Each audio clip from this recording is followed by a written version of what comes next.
Good day to all expats in the Philippines, or if wherever you are that you are planning to go to the Philippines. So if you want, but this is my piece of advice of you guys.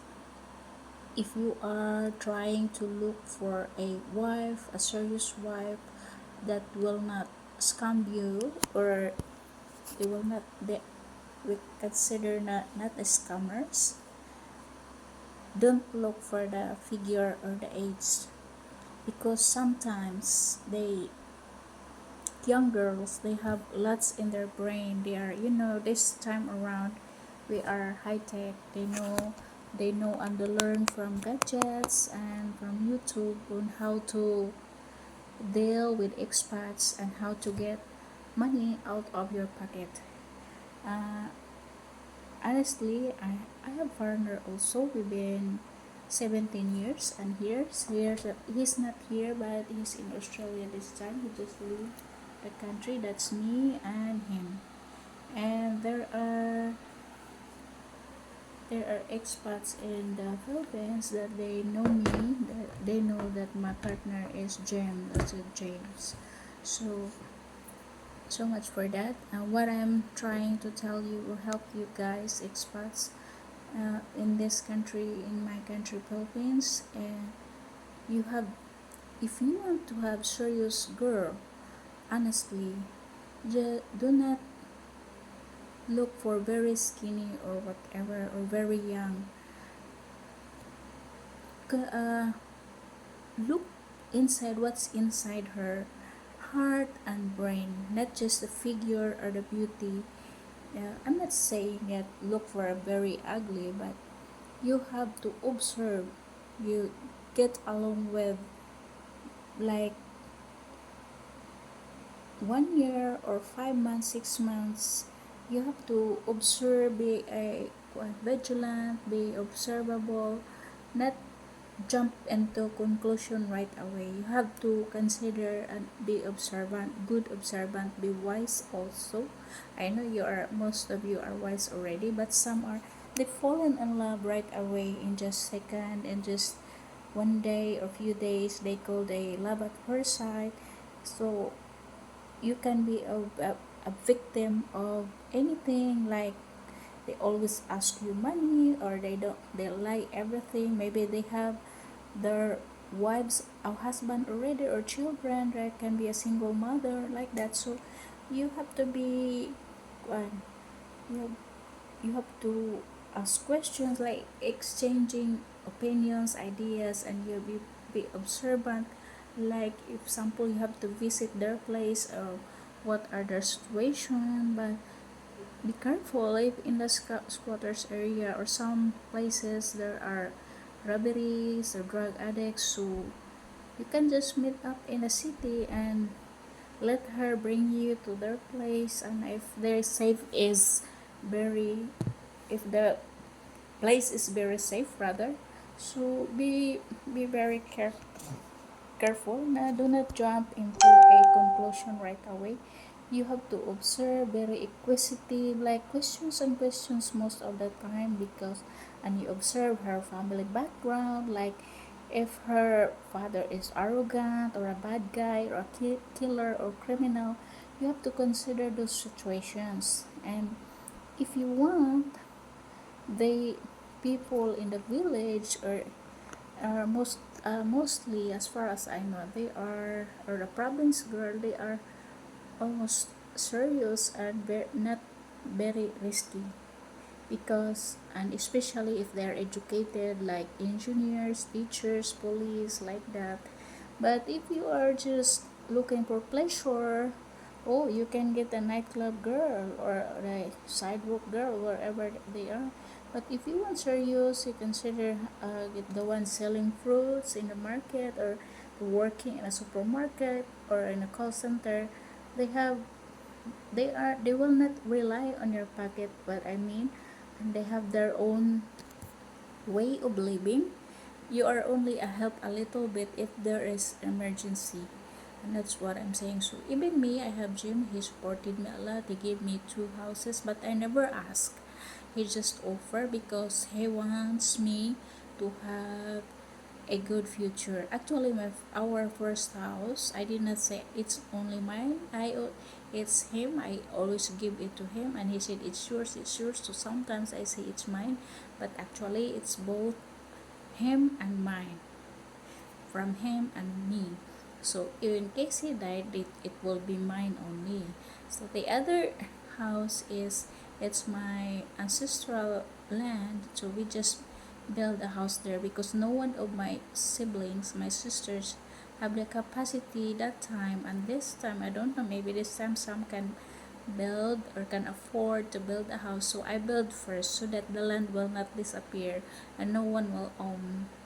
So, and the second house is he buy for me. It's a gift, but he's still living, and he can still come back wherever, whenever he wants to, and wherever he wants. Whenever he wants to live, he can live forever in his entire life, and I am willing to surrender to him and look after him in exchange of his all his money is missing, because I always say, feel at home, this is your house. And he said, oh no, this is your house. And I said, it's your house, it's you and me, but while you are still alive, this is still your house, and I am only the second owner.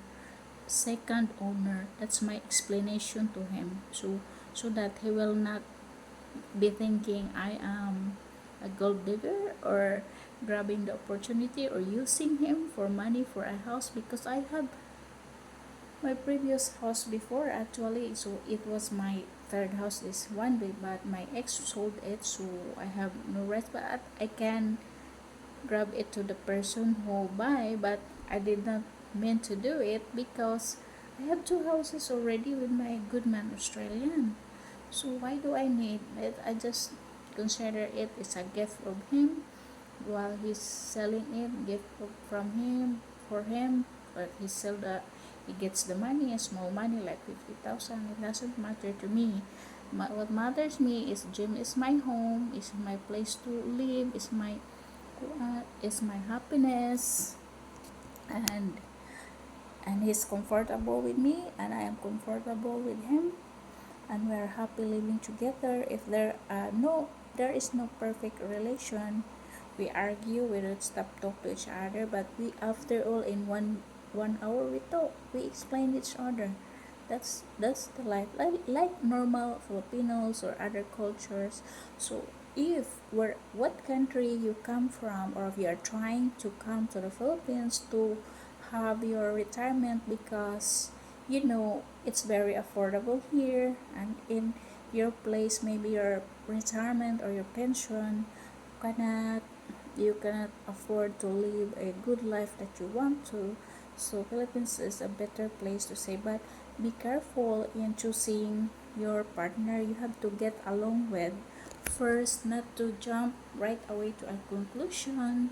You have to observe, be inquisitive, and consider visiting the place, and or let them visit you, so that you will know what kind of family she has, and how to deal with the family.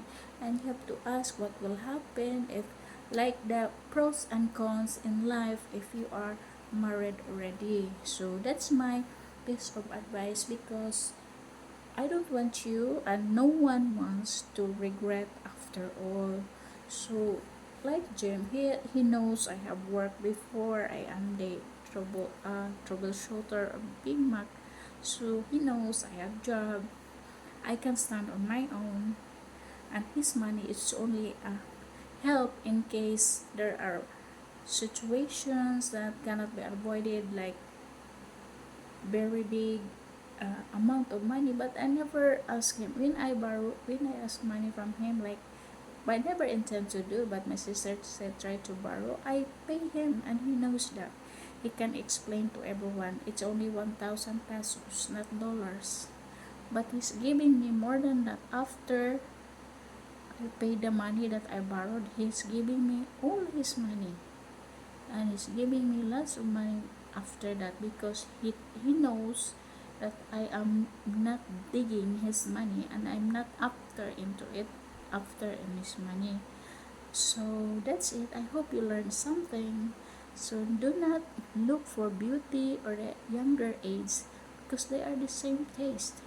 Even 30s and 40s or 50 Filipina, they can still fight on you in top of the bed and on bed. Don't worry because Filipinos are they are aggressive to that and they like that kind of process. I'm just very straightforward and hope you learned something of what I am saying today because I don't want you to be in a wrong direction, right? So no one wants to be lost in a wrong direction and no one wants to be bankrupt or regretting in your entire life and you will end up a suicidal or a beggar in the street. So be wise, think properly, plan properly ahead of time, and communicate. Communication is the best. You have to communicate your GF, your fiance, or your chatmates, friends, chatmates like that. Communicate their family, observe, be vigilant or observant of everything. And if they ask you money, do not give right away. Do not give.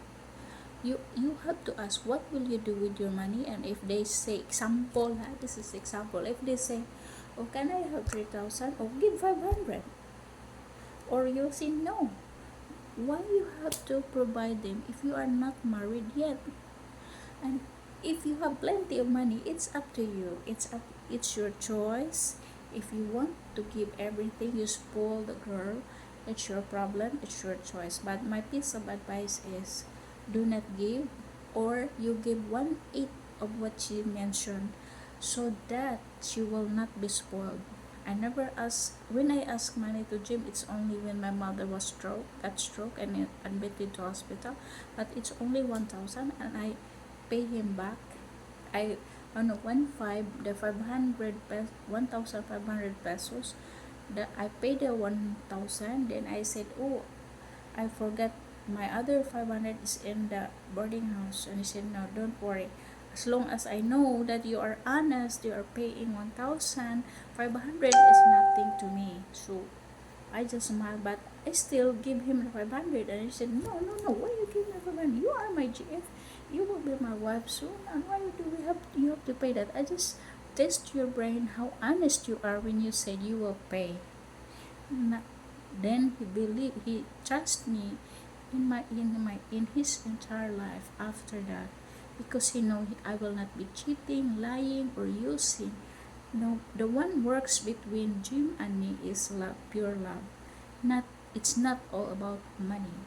That's what I'm proud to say, and he is proud to say that I am not aftering his money. Even if I am very poor, I am working with a small salary like 100 pesos a day, but I buy and sell cell phone, and I also an agent of, not registered agent, but still an agent of selling house and land before here in Negros Oriental in Darwin.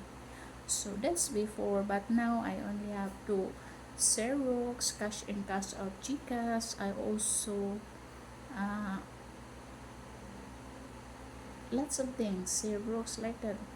I'm dealing. I sell soap. I deliver and I like that. My own brand soap. So that's all for now, and I will tell you more. And you can ask me questions, whatever you want to know, and I will tell you more. I will prepare a nice blog for you. So until next time, bye bye. Thank you for watching. Bye bye. Love you guys.